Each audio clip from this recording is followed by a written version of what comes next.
Click the bell, turn on all notifications, and subscribe for around-the-clock WWE news in real time. The home of the most consistent and dedicated breaking news in WWE, Sean's View Ends, is here for you. Like, comment, and share today. DUI court cases. WWE being accused. What is going on? We are going to give you the reigning source for all things WWE news, rumors, headlines, previews, predictions, hot takes, and fantasy booking. Become a channel member today. You can see all the time, effort, emotion, enthusiasm, and heart, and blood, and sweat I put in this channel each and every day. As long as the news and the rumors and the speculation is out there to talk about, I will be there. Now, right at the top of this video, Tony Khan smooths over differences among key AEW partners, but in an even bigger story than that, WWE is now being accused of planting negative AEW stories to the media. The influence wielded by WWE over wrestling media has raised eyebrows among fans, sparking concerns about the manipulation of information to shape narratives. A recent incident involving the misrepresentation of viewership figures for AEW Collision on June 1st exemplifies the trend. According to the Wrestling Observer Radio, Dave Meltzer shed light on the source of erroneous figures, attributing them to WWE. Contrary to notions that WWE remains indifferent to AEW or that the rivalry is one-sided, Dave Meltzer emphasized the existence of a pro wrestling war between the two entities. So AEW, WWE are still in the process of going to war, viewers. Listen to this one. He underscored the intensity of this conflict, which extends beyond the squared circle to encompass public relations battles and media manipulation. There was a number supplied by WWE, and for those who think like, oh, WWE is not concerned about AEW, or it's a one-sided thing, AEW is in a war with WWE. It's a pro wrestling war, okay? These pro wrestling wars are insidious. They are brutal. They are both in public relations war, where one side is far more effective and has far more news getting out there, controlling the media because they are afraid of not having access to whatever they are afraid of. WWE, obviously, whatever AEW has a badly rated show, because here's the thing now, this is what is being said. WWE, obviously, whenever AEW has a badly rated show, WWE makes sure that fast nationals get out there. Meltzer's insight painted a picture of the nauseated and strategic competition between AEW and WWE, with both vying for dominance, not only in the ring, but also in the realm of public perception and media coverage. While figures like Mark Henry have previously downplayed the notion of a war between WWE and AEW, the ongoing tactics employed by WWE against its competitor suggest otherwise. Do you want to see this war break out? Do you want to see it branch out? Do you think it's significant? Do you want to see WWE versus AEW? Do you want to see one company buy out another company? Guys, it comes down to your thoughts, your comments, and your feedback. Remember to share this video all over the entire internet. Also, ladies and gentlemen, there is a strategy for Sasha Banks.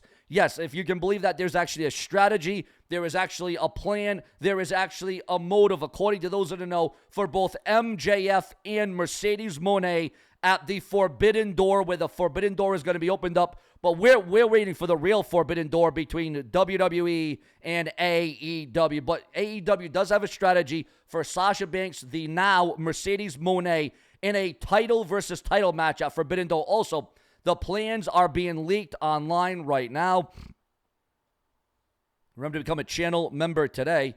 AEW's plans for MJF at the Forbidden Door are being revealed online as well. For those of you who are an MJF fan out there, MJF said there was a really big possibility. There was a very, very good chance of him signing to the WWE. But at that last moment, MJF decided to stay with AEW, his loyal home.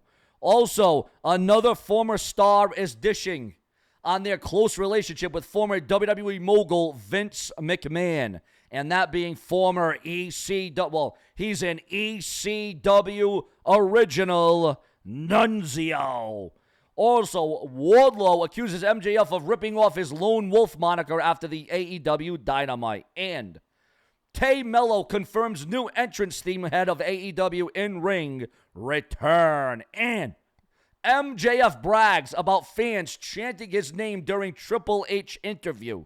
Now, we all know the correlation. We all know the history. We all know the significance. We all know the past that exists when you compare the wrestling worlds and gimmicks and promos for MJF and the Game, Triple H.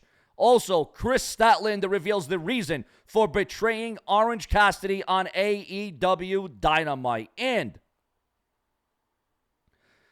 Bryan Danielson declares himself for the Owen Hart Cup tournament. Yes, indeed it is. Also, breaking news on Alexa Bliss. According to those that know, remember to take this video and share it all over social media, share it all over the entire internet, and leave your comments and your likes. It's so crucial and so important. Alexa Bliss clears the air on misleading representation claims. And WWE, now this is major. This is pretty huge, guys. Again, we always cover the main event topics towards the end of every video at around the 4 to 5 minute mark. That's why it's so important to subscribe today. WWE actually pitched to use the UFC Octagon at NXT Battleground. Now, this is different, this is compelling, and this is intriguing. I think this would have been a great idea. I think this would have been very well thought out. But with the WWE pitching to use the UFC Octagon, do you think that would be a good feeling? Do you think that would be a good vibe? Would you like the way that would look on television? Who should be in a UFC Octagon when you're pitting two WWE elite superstars? Or should there be more than two in an octagon? Because in the history of the octagon in UFC, there has never been more than two competitors in the octagon at the same time. What about a triple threat? What about a fatal four-way? What about an octagon filled with weapons? There's a lot of different rumors and speculation of the WWE changing the way that we view a octagon where two fighters fight in it. Your thoughts, your comments, and your opinions. Also, the WWE NXT Battleground is still expected to involve some sort of UFC presence. Again, you add elements of UFC to WWE, and it's just going to make WWE that more legitimate, that more creative.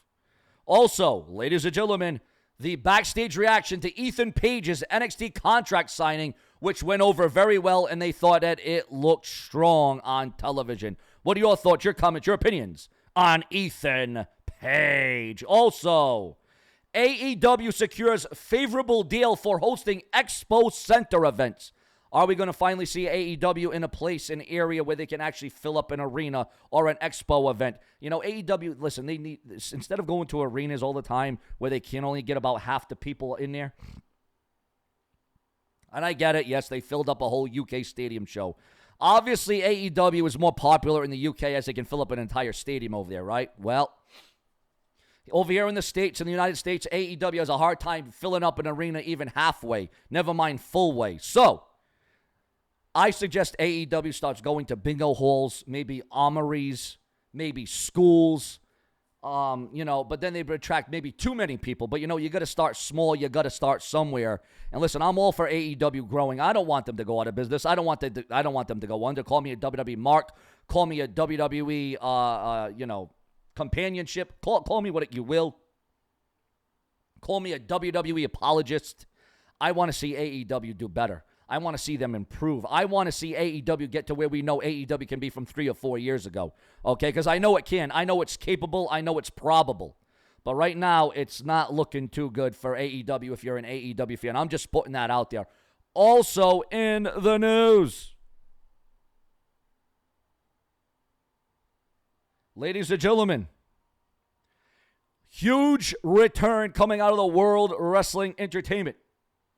JC Jane returned to NXT earlier than anticipated and expected with the face mask, a facial mask. Brooke Jensen's status revealed for possibly appearing for TNA after social media tease. Do you want to see Brooke Jensen in the TNA? Mark Briscoe qualifies for a TNT Championship match at Forbidden Door on Dynamite. Ladies and gentlemen, a title versus title match has been also announced for the Forbidden Door. Look out for that. And, ladies and gentlemen, breaking news about a DUI court case crash that involved rumors and speculation running rampant. Nick Hogan is trying to get out of it, trying to come up with some kind of way. He thinks because he's Hulk Hogan's son, maybe, the rules don't pertain to him. He got caught with a DUI. Your thoughts, your comments, and your opinions. Will Nick Hogan ever follow in the footsteps of WWE legend and Hall of Famer Hulk Hogan? Subscribe, click the bell, more to come, where we keep it prolific, consistent, and dedicated. We keep you in the know on all WWE.